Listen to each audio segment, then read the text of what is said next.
Bom dia, meus amores, bom dia! Tudo bom com vocês? Por aqui tudo jóia? Bem-vindos a mais um vídeo aqui no nosso canal. Bora lá conhecer a história de hoje, mas não sem antes você deixar aquele joinha. Sim, deixa seu joinha, deixa aquele comentário, ativa o sininho. Me segue lá no Instagram, @DaniDeLanz, que lá eu tô tendo histórias para vocês também, tá bom? Bom, simbora lá pro nosso vídeo de hoje. Dani, como está? Me chamo Alice, moro no interior do Paraná e tenho 43 anos.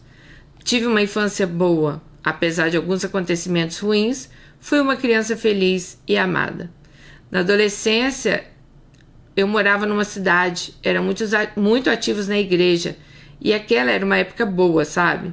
A gente fazia intercâmbio das igrejas, tinha um nome específico para isso, mas eu não lembro agora. Enfim, reunimos os jovens da minha igreja e visitávamos outras igrejas aos sábados à noite, e vice-versa. Era muito divertido. Conhecemos muitas pessoas. Numa dessas visitas, me lembro de chegar e ficar próximo à porta com uma amiga. Quando olhei para o altar, meus olhos cruzaram com os olhos claros mais lindos que eu já vi nesse mundo. Fiquei encantada. Ficamos nos olhando a noite toda. Mas ele era tímido, então acabamos nem nos falando. Meu pai me matava se soubesse que eu andava de olho em algum menino. Fui para casa, mas aqueles olhos não saíam da minha cabeça. Bom, eu não lembro muito de detalhes, mas se eu não me engano, eu pedi para uma amiga em comum entregasse um bilhete com meu número de telefone para ele. Ele me ligou e começamos a conversar. Ele era muito educado e muito gentil. Ele escrevia cartas apaixonadas, páginas e páginas escritas "Eu te amo". Me ensinou a gostar de música clássica. O sonho dele era ser astro do rock, uma figura. Mas era tudo às escondidas, pois meu pai era implacável. Ficamos algumas vezes escondidos, mas só beijos. Um amor puro, sabe? Meu amor de adolescência. Dani, nessa época, uma das minhas amigas acabou sendo pega com um namorado. O pai dela fez ela passar uma vergonha tão grande diante da igreja e isso afetou completamente a minha vida. Eu conto isso porque eu fiquei de fato apavorada com a ideia de eu passar pela mesma coisa. Então, mandei um bilhete terminando com Romeu. Nesse meio tempo, meu pai assumiu uma igreja na cidade vizinha e eu soube que iríamos nos mudar. Pensei que eu não poderia ir embora sem ao menos me despedir. Então fui até a casa de Romeu com o pretexto de entregar um caderno de recordações. Sabe aqueles cadernos que a gente dá para os amigos assinarem? Dani, como eu amava aquele menino. Mas eu era muito obediente. E eu sempre gostei de seguir as regras. Nos vimos mais uma vez na cidade. Não era longe, mas naquele tempo a distância era bem maior. Não tínhamos autonomia para ir e vir com tanta liberdade. Então 30 quilômetros era muito longe. Depois de um tempo que eu tinha me mudado, a família dele resolveu se mudar para uma outra cidade. Só que de fato bem mais longe. Era 500 quilômetros da minha cidade. Foi aí dele se despedir de mim. Foi parar lá na minha cidade. Só tinha o número do telefone de uma amiga minha e nada mais. Ele era doido. Desceu na rodoviária, tentou ligar, mas minha amiga não estava em casa. Passou meia tarde na rodoviária da cidade, esperando até conseguir falar, e aí ela conseguiu me avisar. Fui até ele, caminhamos pela cidade, nos sentamos na escadaria da matriz e conversamos. Ele era a pessoa mais doce que eu já conheci nesse mundo. Demos um beijo e logo ele teria que ir. Bom, meus pais passaram de moto e nos viram. Gelei por dentro. Por pouco ele não presenciou o beijo, mas enfim, ele foi embora, com a promessa de que me escreveria uma carta por semana. Passei então o endereço da igreja, pois mudávamos muito de casa.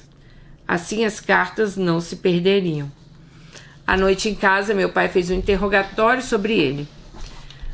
Meu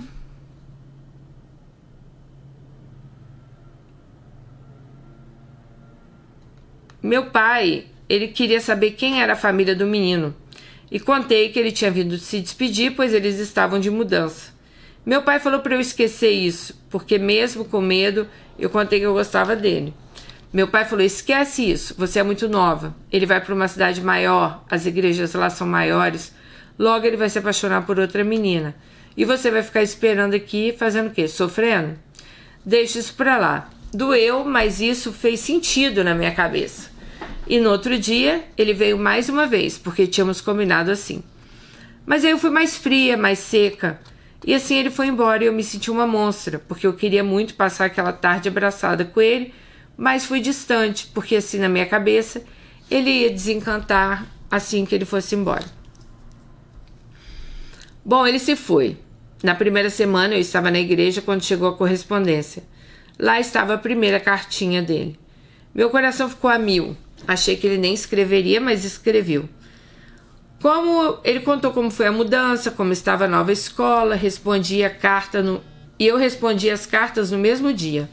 Colocava junto com a correspondência para meu pai colocar no correio. Na outra semana, outra carta dele chegava. E meu coração ficava super feliz.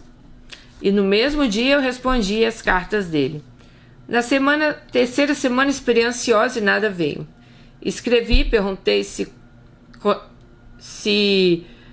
tinha acontecido alguma coisa, né?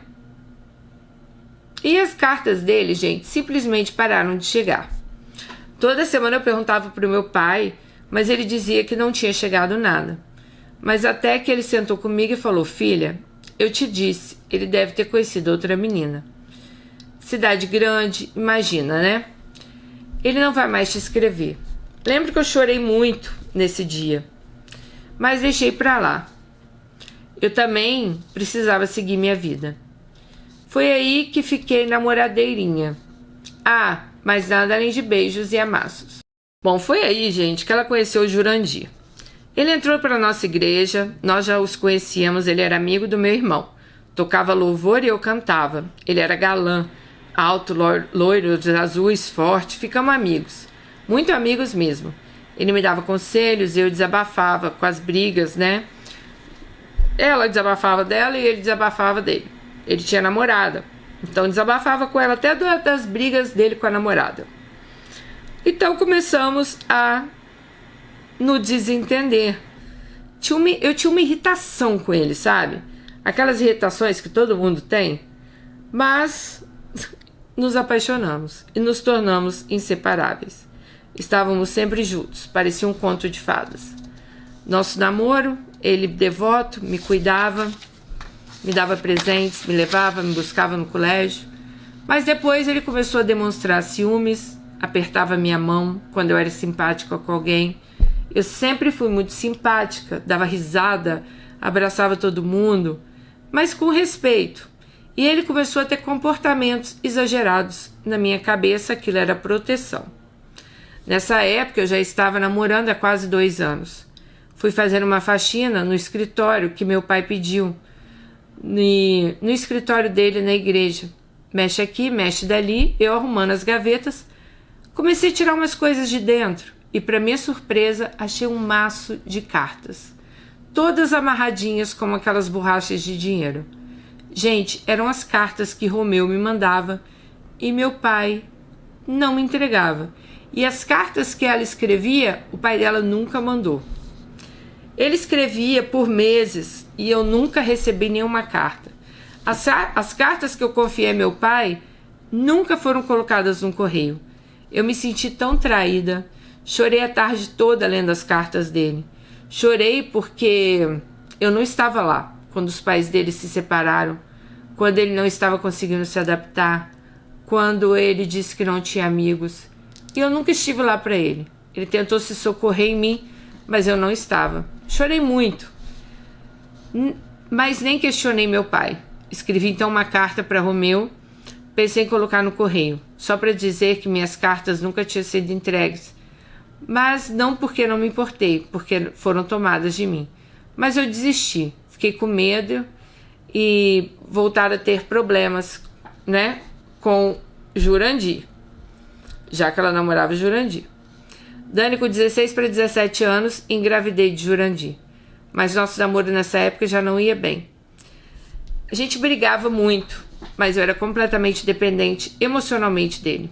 contamos para os meus pais e nessa mesma noite eu soube que minha vida não seria mais a mesma. Ele disse que me levaria para fazer um exame de gravidez e se eu estivesse grávida, nosso relacionamento se acabaria. Mas se ela não estivesse grávida, o relacionamento ia acabar ali. Mas se ela estivesse grávida, ele assumiria a responsabilidade. E eu estava, e ele assumiu. Mas nunca mais me amou. Me tratava como um estorvo. Chegou a me falar que o dia do nosso casamento foi o pior dia da vida dele. Eu estava com 8 meses de gestação. A vida seguiu e eu antes era viva, alegre, participava de tudo na igreja, na cidade. Me tornei uma planta semi-morta, plantada num vaso qualquer e jogada num canto. Minha vida se tornou meu filho, que era lindo, inteligente, mas era isso. Bom, ela falou que vai falar rapidinho dessa parte que ela nem gosta muito. Jurandir era narcisista. Então vocês imaginem, né? Tive mais 2 filhos com ele e ele duvidou da paternidade dos meus 3 filhos. Nós fomos casados por 21 anos. Dentre tantas traições, eu descobri que no final de 2018, que foi a gota d'água, nós nos separamos. Eu voltei a morar na cidade da minha adolescência. Uma cidade que eu sempre amei. Meus filhos mais velhos são casados, os 2. São excelentes maridos. E minhas noras são como minhas filhas. Meu filho mais novo mora comigo e é meu amor. Eu não quis mais me relacionar com ninguém por muito tempo. As tentativas que fiz só me causaram arrependimento. Agora escutem essa parte. Me mudei de apartamento e comecei a frequentar a igreja que conheci Romeu. Nunca mais tive notícias dele. Nessa igreja eu não participo de nada.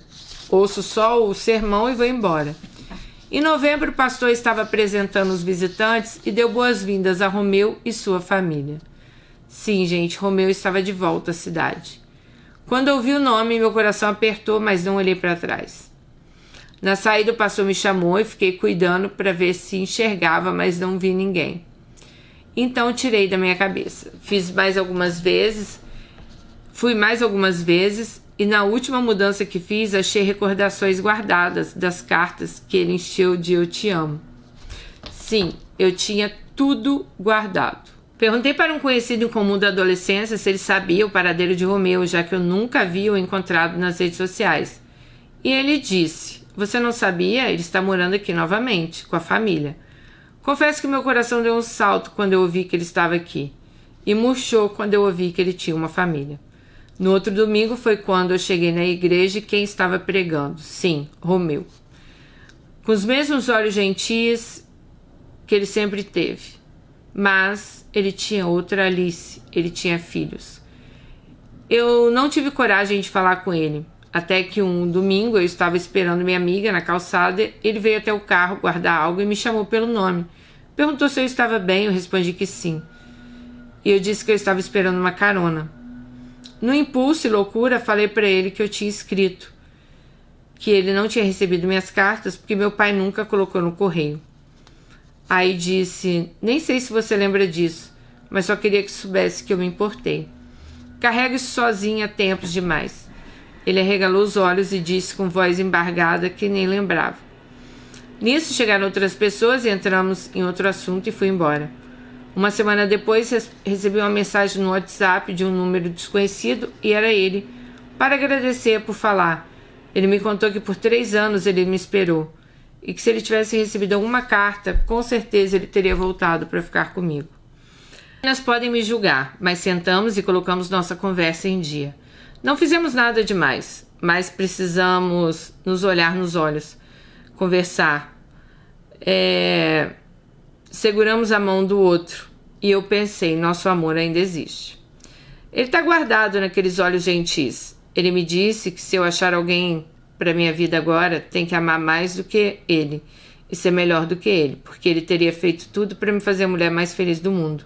Combinamos que nosso amor agora será convertido em amizade. E assim Dani reencontrei Romeu nos braços de outra, com uma família linda, pelo qual tenho muito respeito e carinho. Quanto a mim, sigo e espero encontrar um Romeu melhor do que o primeiro. E essa é a história da nossa Alice, das cartas que nunca chegaram, né? E como essas coisas acontecem e podem mudar ali o futuro de uma pessoa, né? A gente já teve uma história aqui parecida também de uma Alice nossa, que eu acho que foi não foi cartas, foi uma mentira assim que mudou tudo. E por causa de uma mentira, a vida dela também tomou um rumo completamente diferente. É terrível, né? Quando você sabe que seu próprio pai, uma pessoa que você confiava, né? Você mandava as cartas, nunca mandou. Mas, infelizmente, hoje não tem muito mais o que você fazer. Hoje ele tá casado, tá num relacionamento, tem uma família linda, assim como você disse. Você também construiu uma família, né? E assim, Alice, vai viver sua vida. Tira da cabeça assim, tem que encontrar alguém melhor do que o Romeu, viver minha vida. Não, vai vivendo a sua vida. As coisas acontecem quando elas têm que acontecer, né? Mas coloque assim, bem firme na sua cabeça que esse homem hoje ele tem um compromisso. Hoje ele é casado, ele tem os filhos dele, né? Não era para ter acontecido. Se fosse para ter acontecido, vocês estariam juntos, né? Eu sei que foi ali, né, o seu pai que não manda as cartas e tal, mas destino, sei lá, obras do destino, coisas que infelizmente acontecem. Não tem quem mais você julgar ou chegar para o seu pai, claro. Você pode até chegar e falar, nossa pai, confiei tanto no senhor, você nunca mandou as cartas, nunca me entregou as cartas dele, né, porque isso é uma violação, eu acho, né? Uma carta, uma correspondência em seu nome é um direito seu, né? Então, assim, é uma violação ali se algo tá no seu nome e não te entrega. Mas o que podemos fazer agora, né? Não tem, assim, muita coisa que você possa fazer, não. Infelizmente, nesse caso, é aceitar e, né? Aguardar aí que a sua vida vá tomando outros rumos. Mas eu acho que a melhor coisa você fez ali. Você se casou com o Jurandir, você ficou com ele por 21 anos, vocês construíram a família de vocês, e é mais uma daquelas histórias, né? Amor da vida e amor pra vida, né? O Romeu deve ser o amor da sua vida, mas infelizmente ali ele não foi o amor para a sua vida. Então, eu não sei se essa história de vamos fazer com que nosso amor se transforme num amor de irmãos, fico meio assim com essa história. Mas espero que vocês consigam realmente levar uma amizade sincera. Ou então, talvez seria a melhor coisa você se afastar dele, né? Porque é muito difícil a gente ter uma amizade com alguém que a gente já amou, com alguém que, né, representa ainda alguns sentimentos dentro da gente, e você vê esse homem hoje casado, com outra família, com outra mulher, e sempre assim, isso é natural, tá? Você se colocar no lugar ali e pensar, nossa, podia ser eu, será que seria assim comigo? Será que ele, né? Será que eu teria uma família com ele? Será que a gente seria feliz?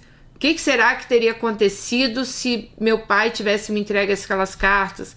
Se ele tivesse voltado? Se a gente tivesse casado? São 21 anos. Ele mudou, você mudou. Você não tem como responder essas perguntas porque foram 21 anos que vocês não passaram juntos, né? Então, o casamento não é só assim... O amor, ele é muito importante, mas infelizmente ele não depende só do amor. Ele depende de várias outras coisas. Então, será que vocês também estariam juntos ainda? Será que vocês teriam sido tão felizes assim como você imagina? Eu sei que são coisas que a gente não vai saber, mas eu acho que hoje ele tem outra pessoa, hoje ele tem outro relacionamento, hoje ele tem a família dele, a sua, você se separou, e a gente tem que torcer aqui para que você seja feliz e não deixe que esse acontecimento pare sua vida, sabe? Não se martirize como seria a sua vida se tivesse dado, né, certo, porque não aconteceu. Então, assim, quando a gente volta no passado, dá tristeza, coisas que a gente não fez, né? Porque tem aquela frase que fala assim, eu me arrependo, né, de coisas talvez que eu tenha feito, mas eu prefiro me arrepender de coisas que eu tenha feito do que me arrepender de coisas que eu não fiz. Então, nesse caso seu aí, seria se arrepender de coisas que vocês não fizeram. Vocês não estiveram juntos, vocês não, né, foram viver esse amor. Mas também não tem ninguém que possa falar, nossa, esse amor daria certo. Vocês dois foram feitos um pro outro.